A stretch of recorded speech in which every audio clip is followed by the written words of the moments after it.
Caros amigos, boa noite para todos. É com muita honra, com muita alegria que eu venho ao estado de São Paulo, na cidade de Campinas. Tenho uma profunda admiração pelo movimento espírita do estado de São Paulo, pela dedicação, pela forma corajosa e ativa com que os trabalhadores desse estado conduzem o movimento espírita. Por isso quero agradecer a Cristina, e agradecendo ela, agradeço à USE e ao Movimento Federativo do Estado de São Paulo. Quero fazer aqui uma homenagem singela, mas de coração, a Terezinha de Oliveira. E me sinto até emocionado de estar na casa dela, no Centro Espírita Allan Kardec.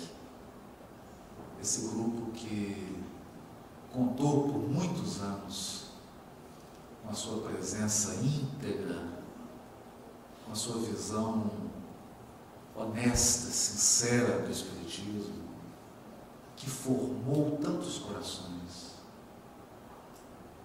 Pessoa que eu tive a honra de conhecer aqui em Campinas e dividir com ela uma exposição em Pedro Leopoldo. Tenho certeza que se ela não estiver presente é porque tem um compromisso mais importante. E estando ela presente, receba meu carinho, meu abraço de gratidão, de reverência a essa grande espírita brasileira que foi Terezinha de Oliveira. Nessa noite nós gostaríamos de convidar os corações que nos ouvem a uma reflexão sobre a vida íntima de cada um de nós. Uma reflexão guiada por uma obra gigantesca. Embora pequena no seu volume, essa obra é extensa no seu conteúdo.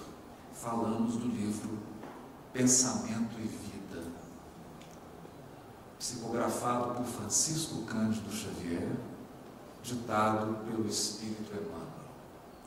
Mas o próprio benfeitor adverte, já no prefácio da obra, que trata-se de uma cartilha para os reencarnantes. Uma cartilha oral. Algo feito com carinho, com dedicação, mas com o objetivo de ser breve e ir direto ao ponto, abordando aqueles temas que são estratégicos para alguém que pretende tirar o máximo proveito da sua existência corporal, da sua experiência reencarnatória. No prefácio dessa obra, Emmanuel nos diz: nosso pensamento cria a vida que procuramos. Nosso pensamento cria a vida que procuramos através do reflexo de nós mesmos, até que nos identifiquemos um dia, no curso dos milênios, com a sabedoria infinita e com o infinito amor que constituem o pensamento e a vida de nosso Pai.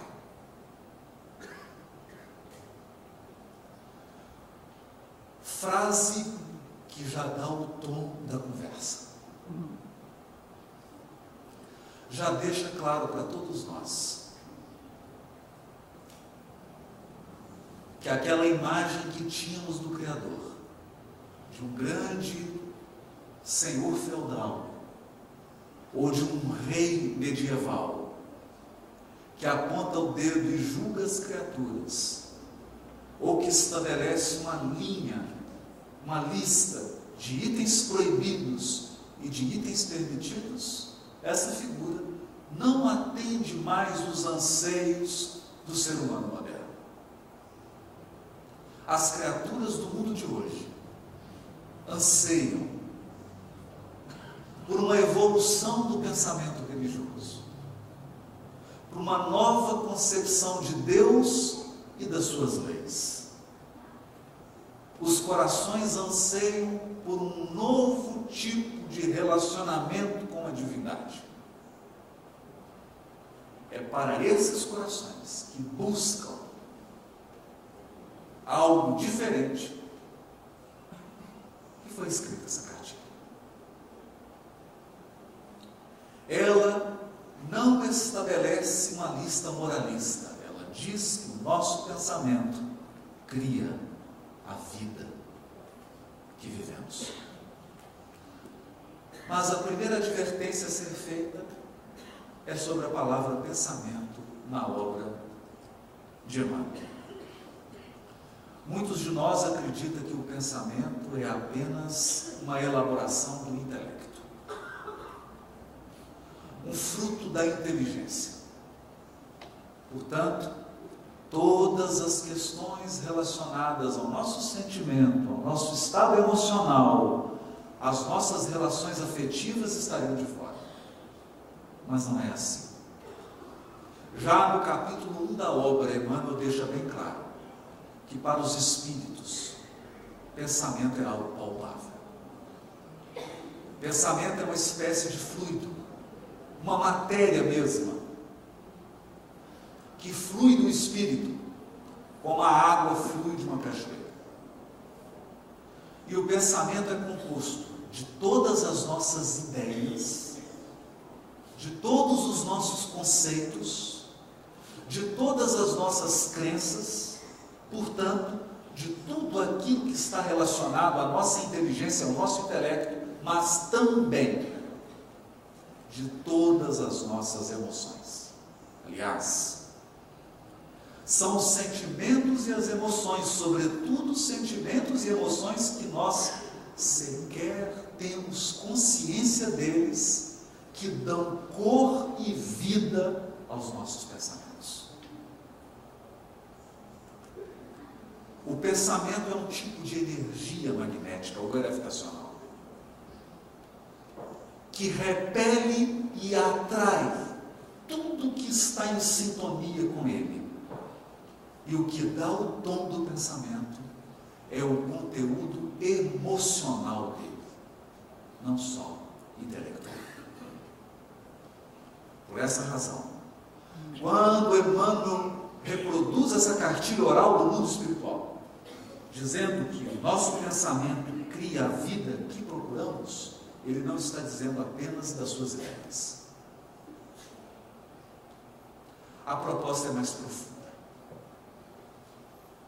Por essa razão, o Espírito Verdade, do Evangelho segundo o Espiritismo, capítulo 6, o Cristo Consolador, advertiu: espíritas, amai-vos, eis o primeiro mandamento. Instruí-vos, eis o segundo. Na verdade, amando e instruindo, estamos aperfeiçoando o nosso pensamento.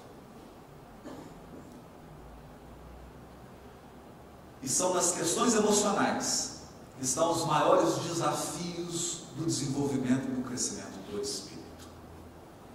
A evolução, no fundo, é um processo de identificação. Identificação. Nós sempre escolhemos padrões. Padrões intelectuais e padrões emocionais. E esses padrões vão compor o nosso pensamento, que é um fluido vivo.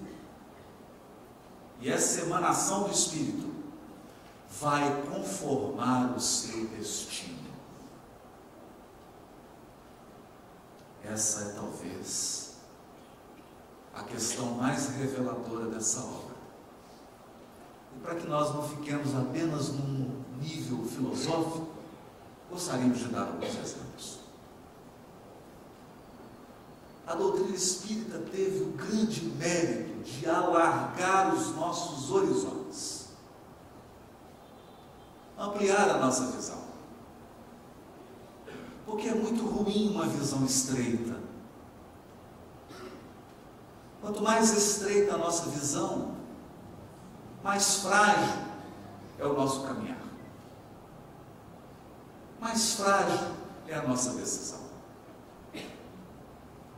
A nossa vida passa a conter furos, dificuldades que não se sustentam dependendo do tipo de experiência vivida pelo Espírito. O que isso significa? Que evolução é um convite permanente ao aprimoramento. Portanto, veio o Espiritismo e nos disse: você é um espírito imortal. Isso é muito relevante. Muito relevante. Porque o mundo inteiro grita.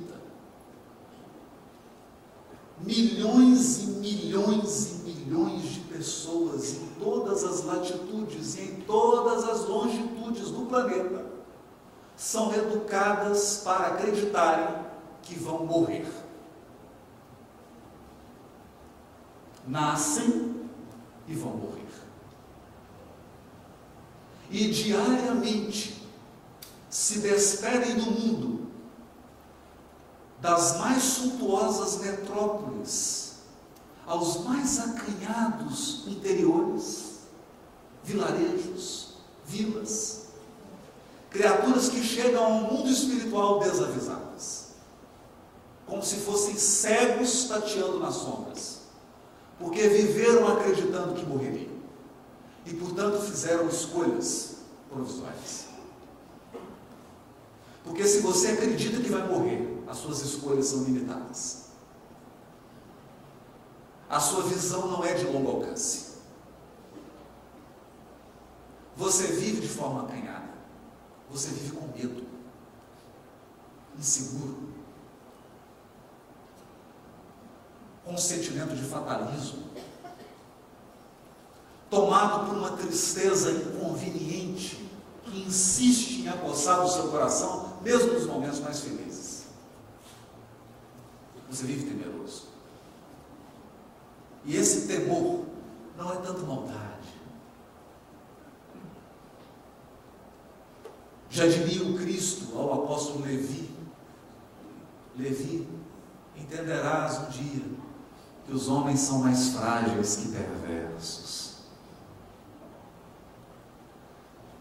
Essa crença de que vão morrer fazem as criaturas fecharem em si mesmas e serem tomadas de um sentimento de conservação.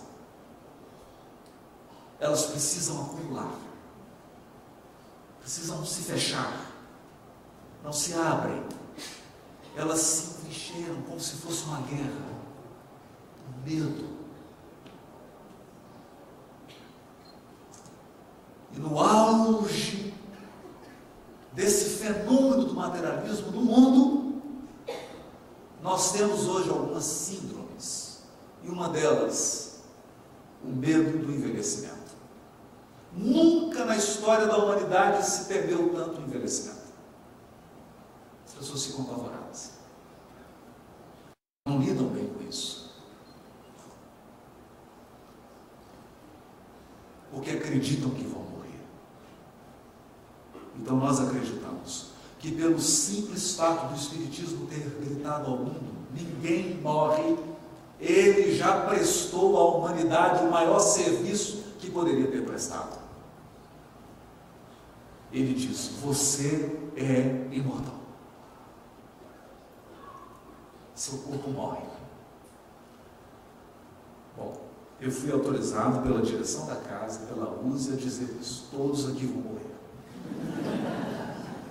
Inclusive eu. Mas a morte é uma passagem para uma vida mais ampla e mais exigente. Mais exigente. Vamos chegar nesse ponto. Outra questão que o Espiritismo contribuiu para a evolução do pensamento religioso do mundo foi dizer às criaturas: você não teve e não tem apenas uma vida. Então, não perca tempo. mas também não seja precipitado. Muitas vezes nós confrontaremos situações e corações que nos trarão problemas que não podem ser resolvidos em uma única vida. É quase uma pretensão louca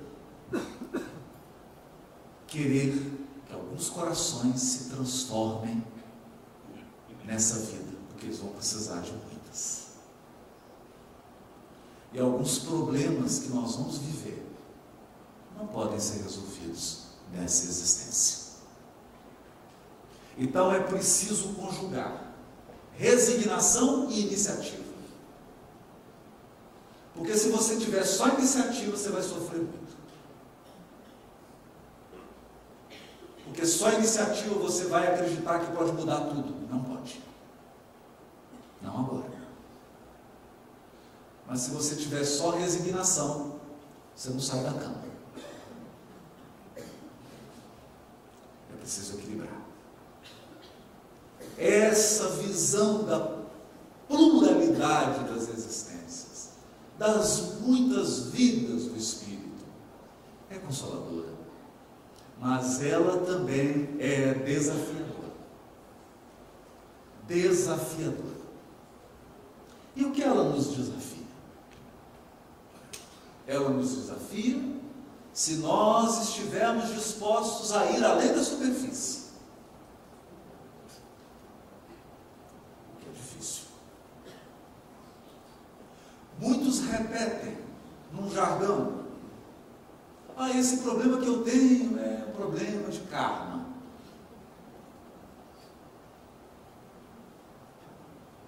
Na verdade, isso que eu vivi é uma expiação. Ou isso é uma provação. Surge então aqueles que decidiram fazer a viagem da autotransformação. A seguinte pergunta: quando começou esse problema e por quê? Então eu vou dar um exemplo assim, mais simples. Você olha para sua sogra e se pergunta: quando começou esse problema? Não, uma brincadeira. Você olha para um chefe, para alguém de sua relação e fala: quando começou esse problema? Mas se você para na pergunta quando, você terá um aproveitamento desse ensinamento reencarnação muito limitado. Porque você dirá assim: começou há 500 anos atrás. Já é a 10ª vez que ela é minha sogra e a gente está sempre brigando. Começou há 1000 anos atrás.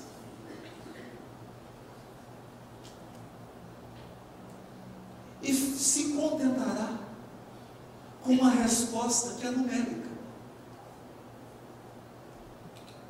E talvez você faça uma lista dos problemas novos e dos problemas velhos. Esse problema meu, ele tem 2000 anos, esse aqui tem 500, esse aqui tem 200, esse aqui tem 50 anos, esse aqui tem 2000 anos. Mas é preciso fazer a pergunta fundamental: por que eu vivi e por que eu vivo esse problema? Por quê? Por quê? Se você teve a coragem de fazer essa pergunta, ouvirá então essa frase luminosa do benfeitor Emmanuel: o nosso pensamento cria a vida que procuramos. O que nós estamos dizendo? Nós estamos dizendo que dentro de você tem uma multidão de pessoas Em quantos lugares você já viveu? Quantas existências você já teve?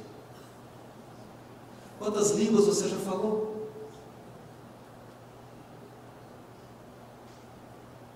Com quantas pessoas você já se relacionou? Quantas profissões você já exerceu?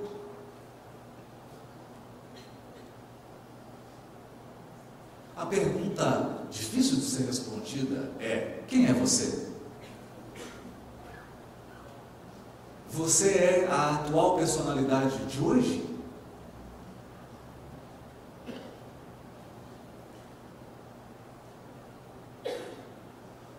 Ou a atual personalidade de hoje é uma etapa da sua jornada?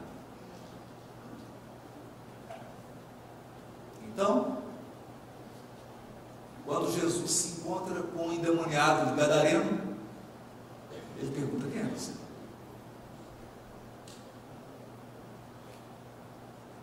E eles respondem: meu nome é Legião, porque somos muitos. Nós também. Nós somos muitos. Muitas experiências, algumas felizes, algumas mais tristes, algumas memórias, alguns complexos, algumas coisas que você não quer se recordar, outras que você faz questão de reviver, algumas coisas das quais você quer se afastar e foge, outras para as quais você caminha sem saber, porque quer reviver.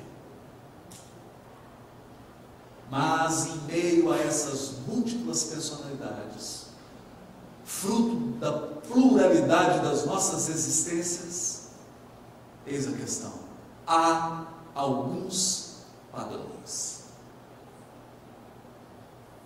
Alguns padrões. Alguns poucos padrões emocionais, afetivos, mentais, que têm determinado as suas escolhas, que têm conformado a sua vida, que têm estabelecido limites, limitações, talvez prisões. Não foram impostas por ninguém. Não é karma, não é expiação, não é provação, é simplesmente o seu pensamento criando a vida que você procura. Procura inconsciente. Parte de você não quer, mas uma parte que você não reconhece quer. Uma parte consciente de você nega, mas uma parte inconsciente pede, clama, grita. E você acaba repetindo padrões. Repetindo padrões. Padrões nos relacionamentos. Padrões nas suas escolhas. Padrões nas suas atitudes. Padrões que acabam determinando o seu destino. Então não basta resgatar.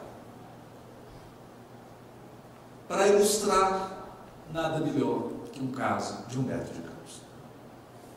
Conta-nos Humberto de Campos que havia duas fazendas. Para prestigiar o meu estado e o estado de São Paulo, eu vou dizer que elas estavam na divisa. Uma em Minas e outra em São Paulo. E elas eram cortadas por um rio. Nasce a criança na família dos fazendeiros de Minas. Então logo o menino atinge seus 18 anos, chega na beira do rio, olha para a cerca e diz assim: essa cerca está errada, uai.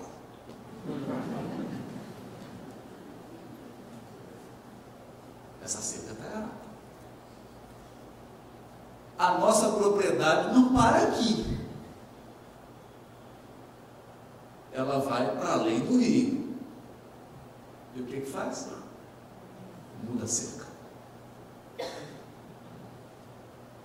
Briga entre as famílias, tiroteio, ele mata e morre com um tiro. Chega no plano espiritual. E agora? Os espíritos avaliam, reúnem as duas famílias, vamos resolver esse problema. Quem estava na família de São Paulo, nasce na família de Minas. Quem estava na família de Minas, nasce da família de São Paulo. Nasceu ele do outro lado, agora da fazenda de São Paulo. Criança inteligente, ativa, chega aos 18 anos, vai para a beira do rio e olha, essa cerca está errada.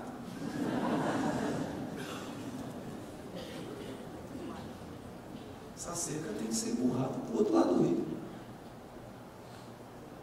invadindo a nossa propriedade. E os antigos falam, não mexe nisso, já deu briga, já deu morte. Seu bisavô morreu para ele mesmo. O que ele faz? Muda a cerca.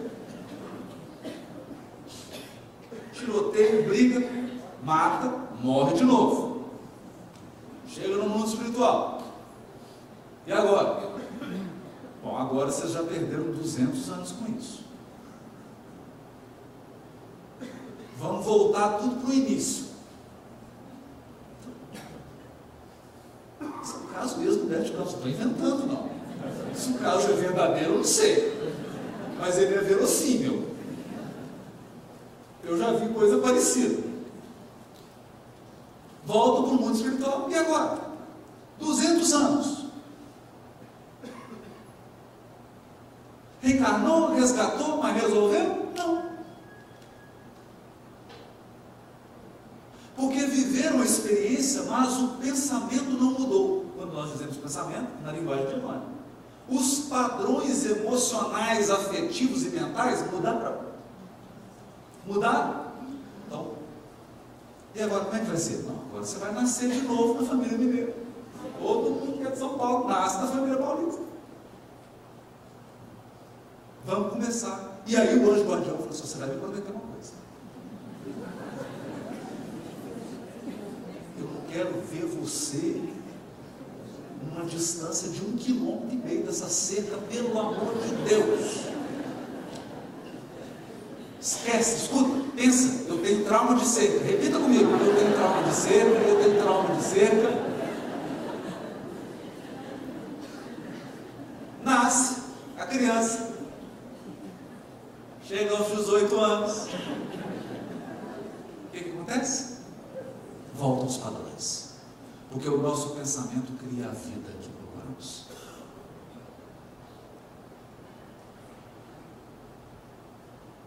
O menino vai visitar a cerca. Essa cerca está errada. Nesse dia ele dorme, tem uma reunião no plano espiritual, inclusive com o anjo guardião, com o espírito protetor. E aí eles contam para ele: olha, isso não é brincadeira. Você já matou, já foi morto, 2 encarnações já se foram. Esquece esse assunto, pelo amor de Deus. Mas qual é o padrão? A conduta é fácil, nós identificamos. Ele chega e muda o limite. Mas qual é o padrão emocional? Nós podemos fazer algumas especulações. Será que não se trata de um espírito que não se contenta com o que tem? Você conhece alguém assim? Eu conheço. Vive comigo. Só eu mesmo. Será que não se trata de alguém que não consegue sentir gratidão pelo que conquistou?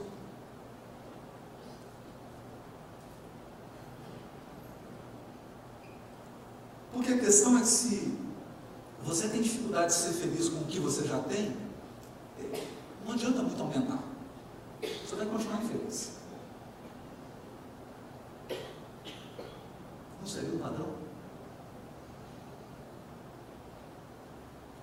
Nós podemos pensar no outro, o padrão da transgressão. O indivíduo gosta da adrenalina de transgredir.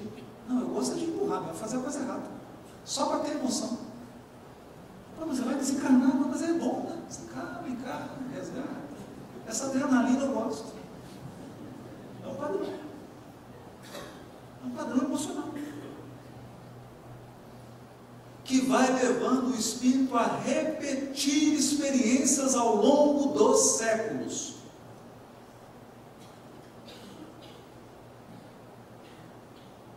Ao longo dos séculos. Bom, como se resolveu o caso? Não sabemos. O conto acaba no verso que Deus não disse. Deixou suspense, deixou em aberto.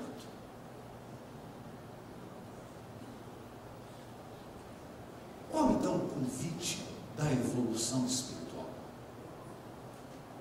O convite da evolução espiritual é identificarmos o nosso pensamento com o pensamento de Deus, que é de infinita sabedoria. Isso significa que o Criador dirige a criação com infinita sabedoria. Então, não tem amador.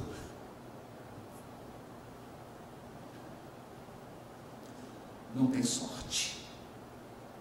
Não tem acaso. Deus dirige o cosmos e a nossa vida individual com infinita sabedoria. Infinita sabedoria. A pergunta é: nós temos adotado a sabedoria em nossas escolhas?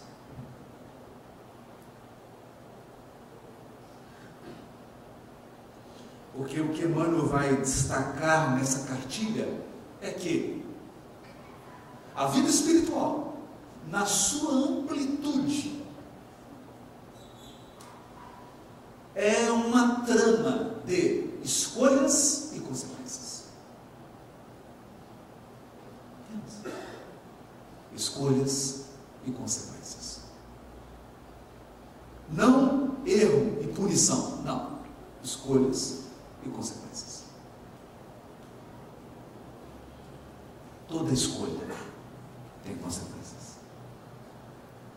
Toda consequência é resultado de escolhas.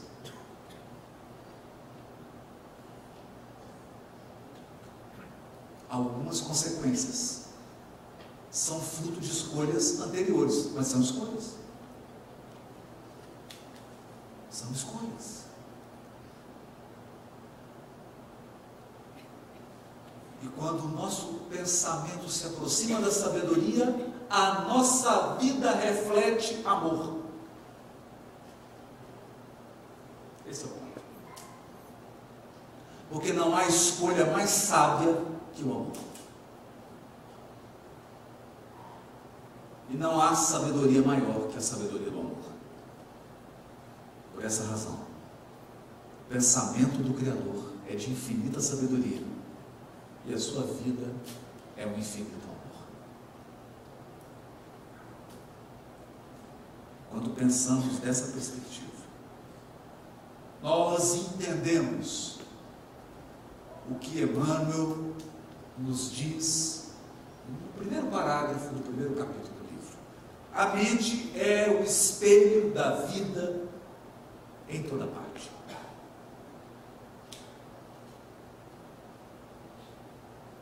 O que nós concluímos disso? Algo difícil de aceitar. Toda a sua vida, tudo que te acontece, todas as suas relações, são um pedacinho de você mesmo.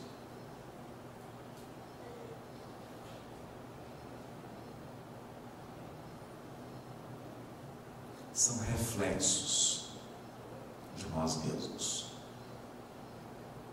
Nós plasmamos a vida.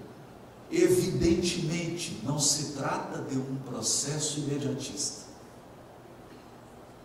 Talvez hoje você esteja vivendo consequências de escolhas feitas há 1500 anos atrás. Talvez hoje você esteja enfrentando situações que foram criadas há 2000 anos atrás, há 500 anos atrás.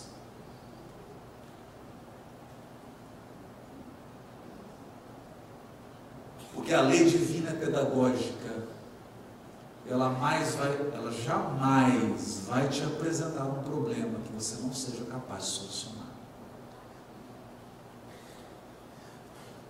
Muitas vezes, então, a lei divina aguarda o nosso amadurecimento espiritual, para que tenhamos condições de enfrentar as situações com êxito, ou possibilidade de êxito. Embora o fracasso esteja sempre nos rondando, mas com possibilidade de êxito. Caso contrário, o Criador não seria um pedagogo, não seria um educador. Não teria o infinito amor, e Ele tem. A mente é o espelho da vida.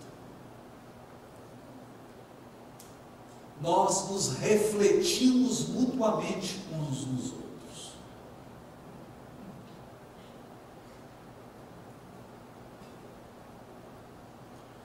Eu preparava essa reflexão de hoje e fiquei pensando em algo que li, que nos dizia que cada coração que se relaciona conosco é como um terreno.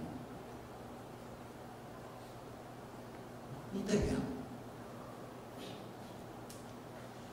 que possui as suas áreas cultivadas e as suas áreas não cultivadas. Então, quando você trava relações no grupo espírita, na rua, no trabalho, relações afetivas, na família, etc.,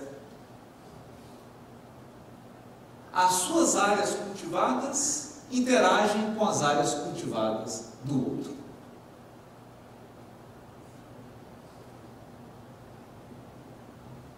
E daí podem surgir afinidades profundas ou aversões. Podem surgir. Isso é a parte mais evidente. Então, você é mais paciente e o outro é mais ansioso. Você é mais ansioso, o outro é mais paciente. Como a vida tende para o equilíbrio, se você é muito paciente, você vai ter muitos ansiosos ao seu lado. Se você é muito ansioso, você vai ter muitos pacientes ao seu lado. Porque ambos precisam aprender o equilíbrio. Se você é muito ativo, estará cercado de pessoas mais passivas. Se você é muito passivo, estará cercado de pessoas ativas. Deus é pedagogo. E geralmente Ele faz isso na família. Não tem jeito de fugir da lição. Mas há um aspecto menos evidente. Todo coração possui áreas não cultivadas.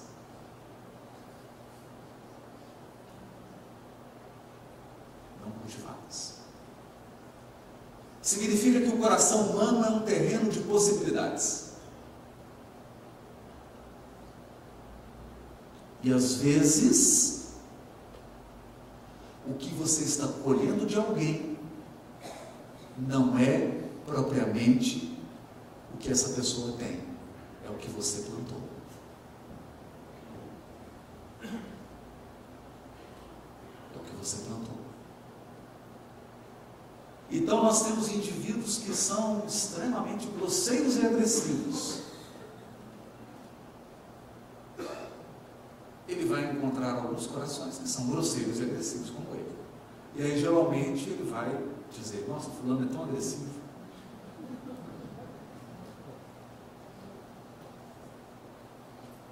Mas encontrará corações que receberão essa semente e que depois de um tempo de convivência com eles, com essa pessoa, se tornarão agressivos. Porque você plantou. Esse é o seu cultivo.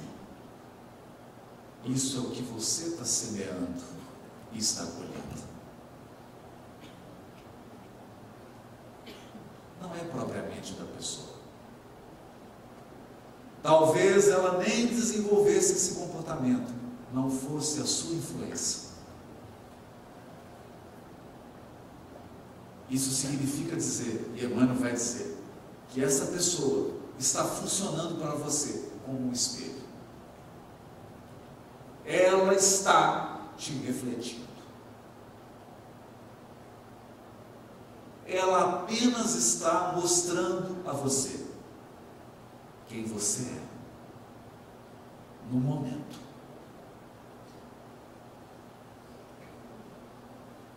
As criaturas refletem-se reciprocamente.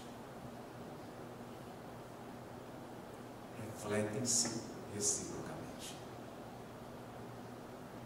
Daí então, prossegue Emmanuel, dizendo que a nossa mente ergue-se na terra para Deus sob a égide do Cristo, a feição do diamante bruto.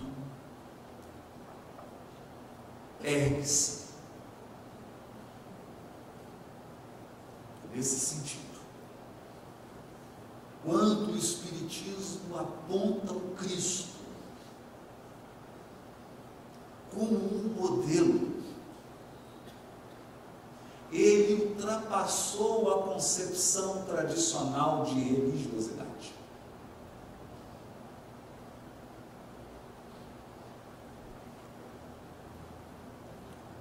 Não se trata de criticar,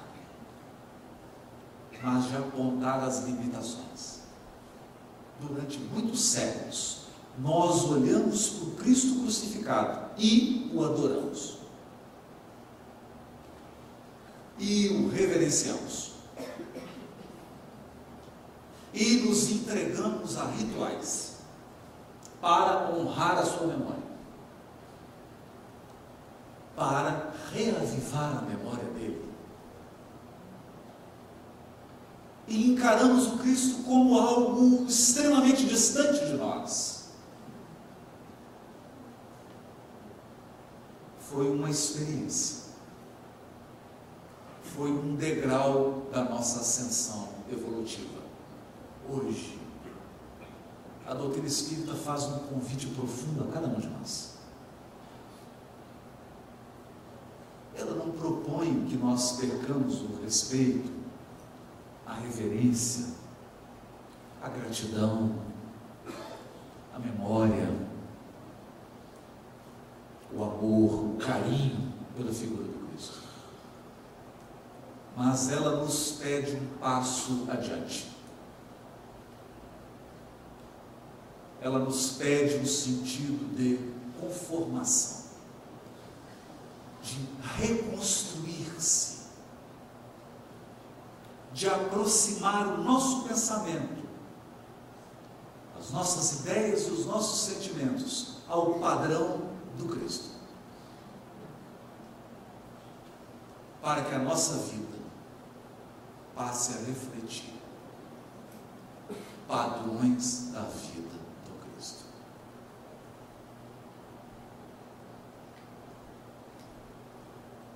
É desnecessário dizer: nós, espíritos imortais, não fomos criados para o ódio.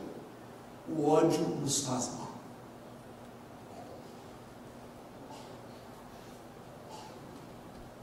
O ódio nos perturba psiquicamente.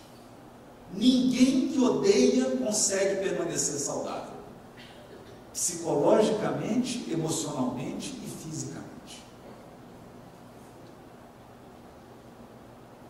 O ódio vai provocar distúrbios emocionais,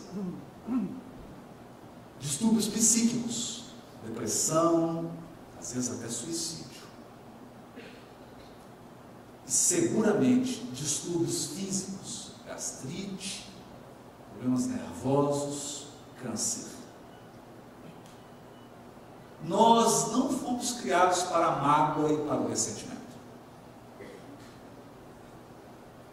A mágoa e o ressentimento é um veneno que nos corrói aos poucos. Todos sabemos disso. A primeira corrosão que a mágoa provoca no seu coração é que ela tira a sua esperança no futuro. Porque você se apega à memória do passado e não consegue mais enxergar as possibilidades do porvir. Você se torna escravo das suas memórias. E você passa a ler o mundo pela experiência negativa que você viveu. A mágoa te escraviza. Nós não fomos feitos para ela. Nós não fomos feitos para a inatividade. Nós somos criados para o trabalho, para a criatividade, para a bondade, para a ação construtiva.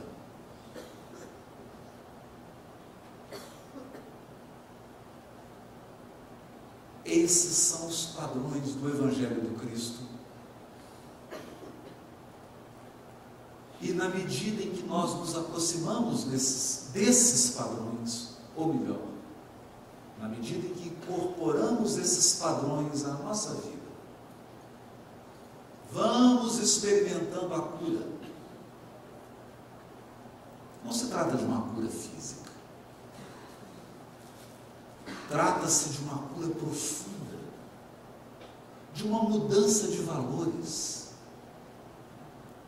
de uma mudança de postura diante da vida espiritual, como um todo, não só da presente vida.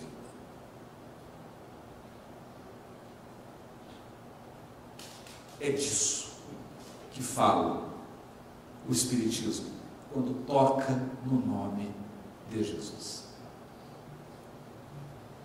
Por essa razão, nós nos recordamos aqui, saudosamente, das apostilas de Teresinha de Oliveira, estudando ali as passagens do Evangelho, recolhendo lições daqueles fatos aparentemente insignificantes.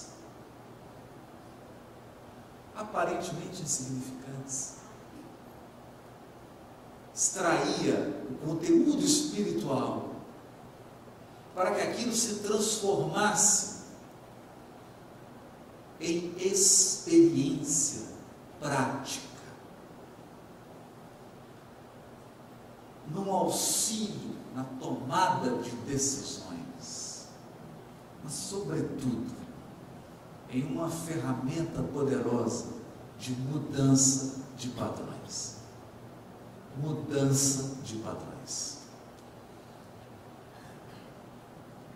Na qualidade de espíritos imortais,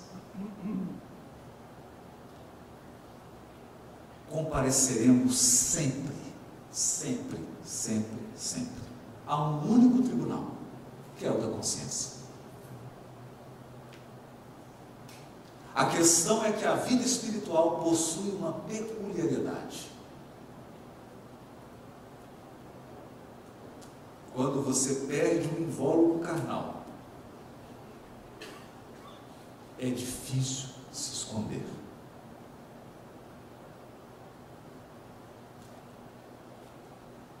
Uma das características do mundo espiritual é que ele te mostra do tamanho que você é,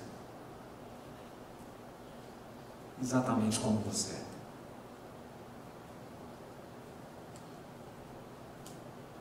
Ele mostra com mais precisão os seus padrões. É por isso que nós vamos encontrar um médico famoso na terra, na qualidade de um necessitado no umbral, André Luiz.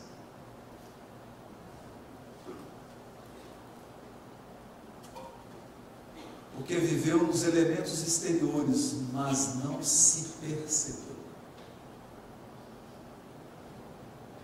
Não se olhou.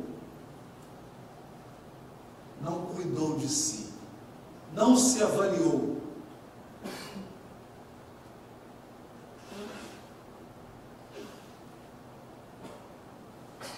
O certo é que a obra termina com o capítulo amor. Para dizer que nós estamos todos mergulhados no infinito amor de Deus.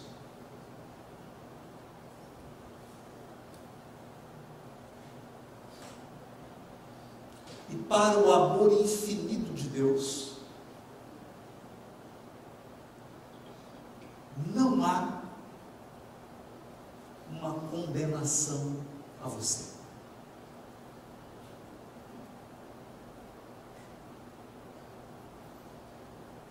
O amor infinito do Criador não te condena. Ele te enxerga. É diferente. Ele não aponta o dedo, ele te devassa. Te descortina. Tira os véus. E te auxilia a ver.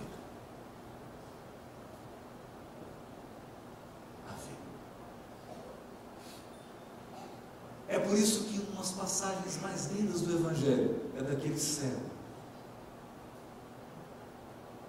que com muita dificuldade consegue chegar ao Cristo.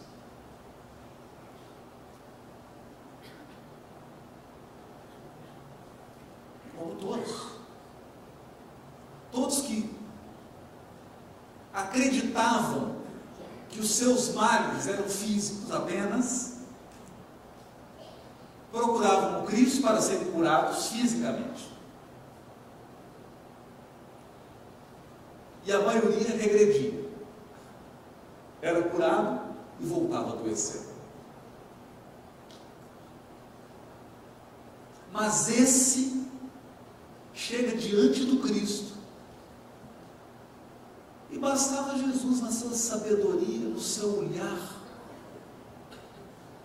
capaz de sondar os corações. O que Jesus poderia fazer? Não precisava dizer nada. Passava Jesus curado.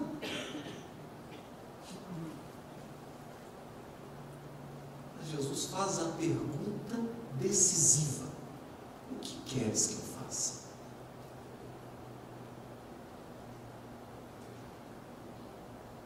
O que você procura? O que você procura?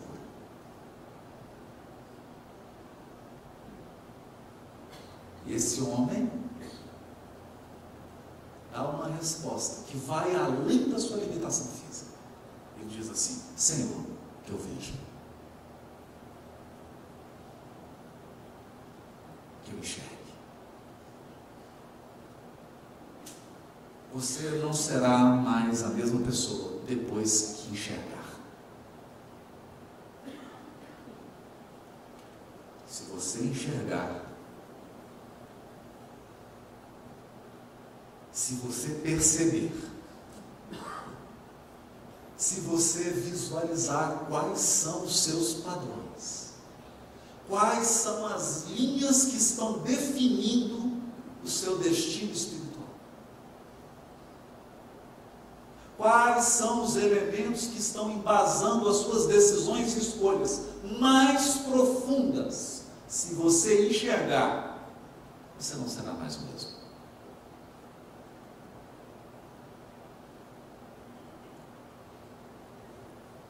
Alguns talvez estranhem a proposta do Espiritismo, porque ele não proíbe nada, mas espera tudo. Espera tudo de nós.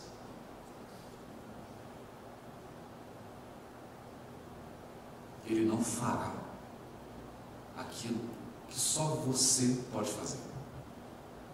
Ele não vai alterar seus padrões. Ele apenas, se é que eu posso chamar isso de apenas, auxiliará para que você veja, enxergue,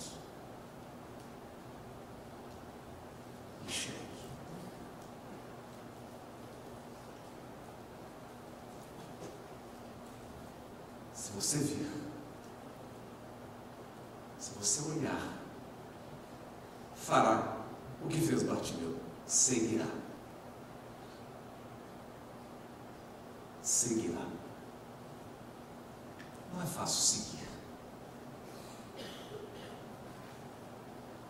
Não é fácil.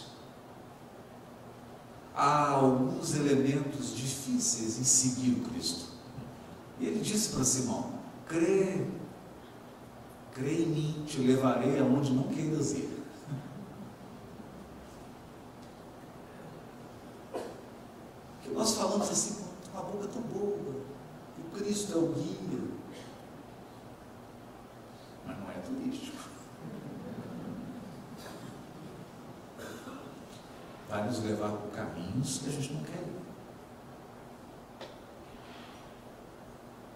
Porque são caminhos essenciais e indispensáveis, não necessariamente agradáveis. Seguir, então, pede primeiro enxergar, admitir, convencer-se, para então conformar-se, no sentido construtivo e criativo. No sentido construtivo e criativo. É por isso que nós adoramos e gostaríamos de encerrar citando essa lição linda de Teresa de Ávila. Teresa de Ávila caminhava nos arredores da região em que ela vivia e sobreveio uma tempestade enorme. Teresa de Ávila foi aquela missionária cristã que trouxe uma proposta tão profunda e que toca na reflexão que estamos fazendo essa noite. Ela escreveu uma obra chamada O Castelo Interior. E ela dizia que a nossa intimidade é um grande castelo. Naqueles cômodos mais extremos estão os bichos peçonhentos. A poeira, a sujeira, o mau cheiro, o medo. É o nosso ego, como diz a benfeitora Joana de Ângeles. O ego, com seus medos, com seu egoísmo, com seu orgulho, com seus padrões superficiais. Mas quando você vai se aproximando, há no centro um cômodo luminoso, que é o local em que você se comunica com Deus. Onde Deus fala com você. Fala como? Não com palavras. Fala despertando em você sentimentos. Sentimentos que te dão a certeza de que você está no caminho certo. É assim que Deus comunica. Mas para chegar nesse centro, diz Teresa de Ávila, quanto mais você se concentra, quanto mais você se conhece, quanto mais você olha para dentro de você, na medida em que você se esforça por se conhecer, surge a louca da casa. A louca da casa é uma doida varrida que mora dentro de você e que assim que você deseja se conhecer, ela começa a bater panela, gritar e fazer o maior escândalo. É mais ou menos assim. Começa a reunião e todos dizem, vamos fazer a prece. Pai de infinita bondade, você está assim, amanhã tem que pagar a conta de luz. Está vencida, é a doida da casa.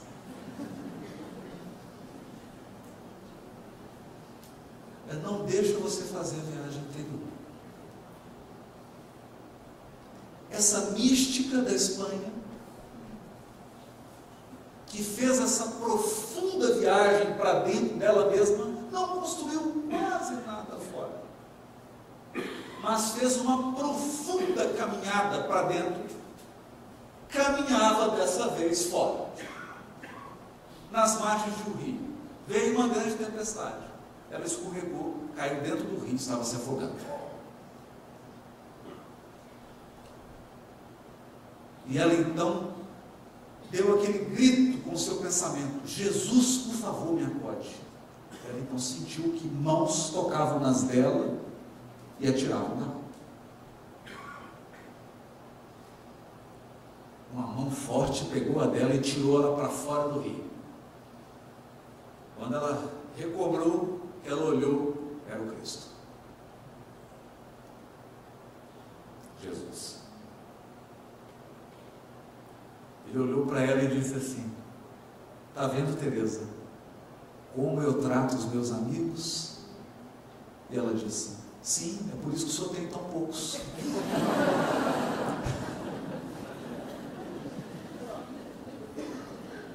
Essa conformação criativa,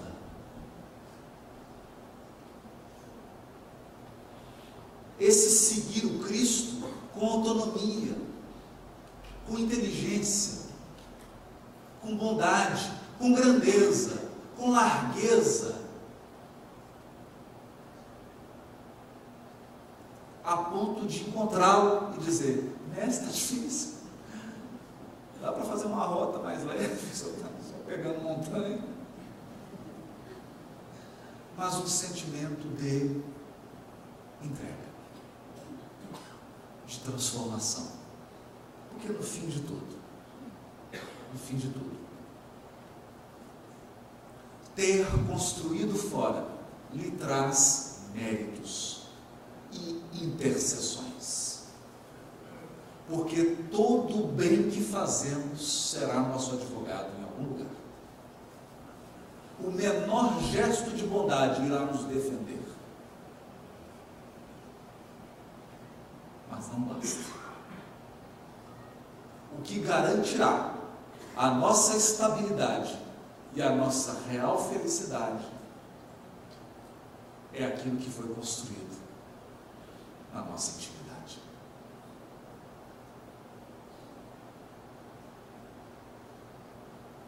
Por isso Cristo repete várias vezes, e ficou gravado no capítulo 6 do Sermão do Monte, Evangelho de Mateus: quando orares, não faça como os fariseus, que oram nas praças, para serem vistos pelos homens. Entra no teu aposento secreto e ora a Deus em segredo. E Ele que vem em segredo te recompensará, te retribuirá, vai se relacionar com você. A vida íntima, a vida interior, que jamais pode ser negligenciada, não é por outra razão que antes de Jesus iniciar, sempre antes de iniciar o atendimento ao público, antes da multidão o procurar, nós lemos no Evangelho: e Jesus se retirou a um lugar ermo e orava. E aí a multidão ia até ele. Mas quando a multidão chegava, ele já havia feito o processo de interiorização, de conexão. O nosso pensamento cria a vida que procuramos. Meu desejo é que, mirando e seguindo Cristo, à luz da doutrina espírita, você possa alterar os padrões, redirecionar suas buscas e encontrar uma vida de felicidade, de harmonia e de amor. Paz para todos. Muito obrigado. Uma boa noite.